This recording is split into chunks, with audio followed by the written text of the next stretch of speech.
Assalamualaikum warahmatullahi wabarakatuh. Saya Asep Saipullah dari Fakultas Ilmu dan Teknologi Kebumian ITB akan menyampaikan kuliah GL 5240 Geologi Gunung Api.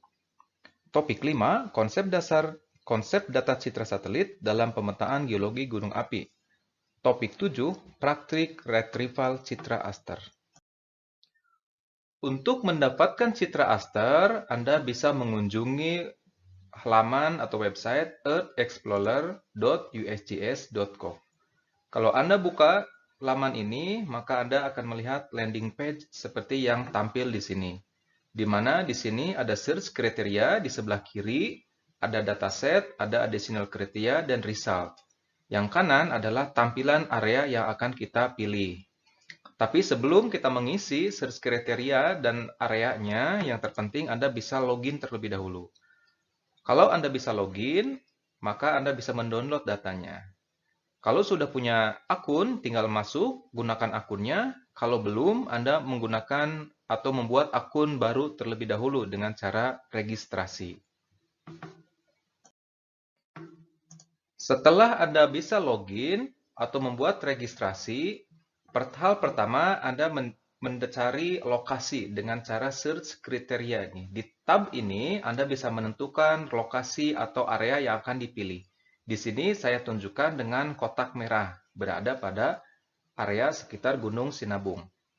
Setelah itu, Anda pilih di dataset. Di bagian dataset ini adalah data-data yang bisa Anda unduh. Salah satunya adalah aster ini.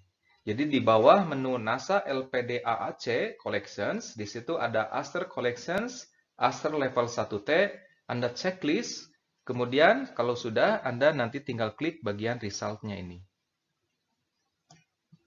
Maka hasilnya akan seperti yang ada di kanan ini, di mana di kolom yang kiri adalah citra-citra yang available untuk lokasi Anda. Sehingga di situ Anda tinggal pilih menu download di bagian bawah ini untuk bisa mendownloadnya. Kalau Anda sudah bisa login berhasil, maka menu download ini akan aktif. Tapi kalau Anda tidak login atau tidak berhasil untuk bisa login, maka menu download ini akan tidak aktif. Berikutnya akan ditunjukkan teknik analisis visual menggunakan satu program open to public, yaitu QGIS. Anda bisa menggunakan program apapun yang support untuk data-data satelit seperti aster.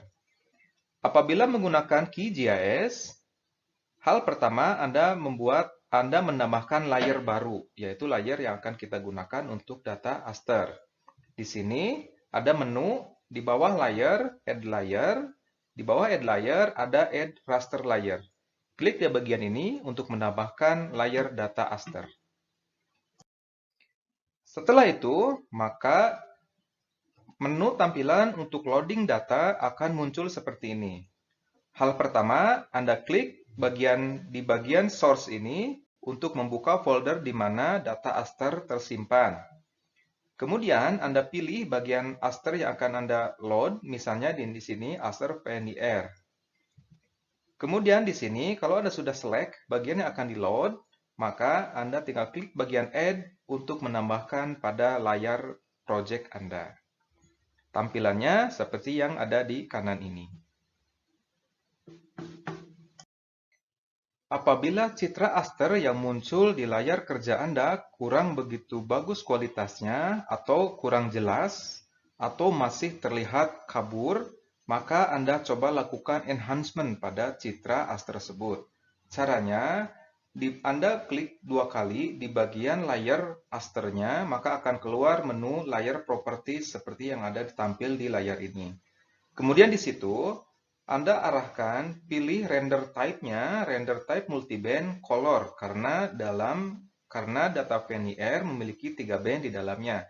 Disinilah pada saat memilih menu ini, Anda bisa mengarahkan komposit warna yang berbeda-beda untuk setiap bandnya. Apakah RGB 321, 132, dan seterusnya, Anda bisa tentukan pemilihan band kompositnya di bagian menu render ini. Kemudian, untuk melakukan enhancement, Anda lakukan setiap band dengan mengatur nilai minimum dan maksimum dari setiap bandnya. atau kisaran piksel yang ada di band tersebut. Pengaturan ini didasarkan pada rentang atau histogram yang ada di band tersebut. Ada di menu histogram di bagian bawah, silakan Anda pilih untuk melihat kisaran sebaran angka digital dari setiap bandnya.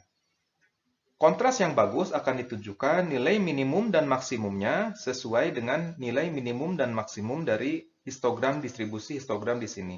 Misalnya untuk band biru ini, maka yang terbaik kalau Anda akan melihat kontras yang bagus, kalau menempatkan nilai minimum pikselnya berada di sekitar bagian yang kiri ini, histogram distribusi yang paling kiri, sedangkan untuk nilai maksimumnya ada di histogram bagian kanan di sini.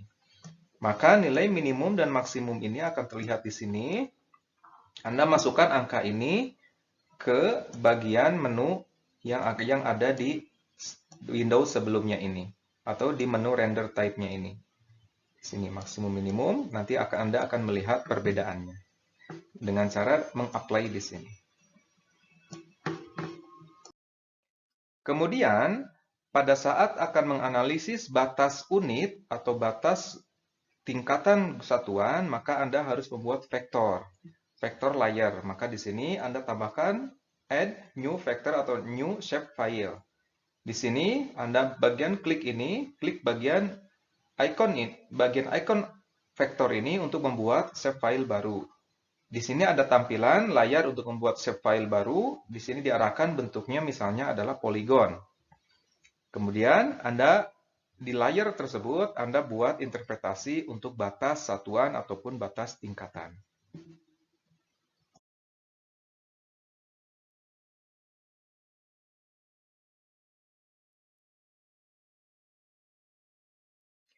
Hal yang sama apabila Anda akan membuat layar untuk menganalisis kelurusan.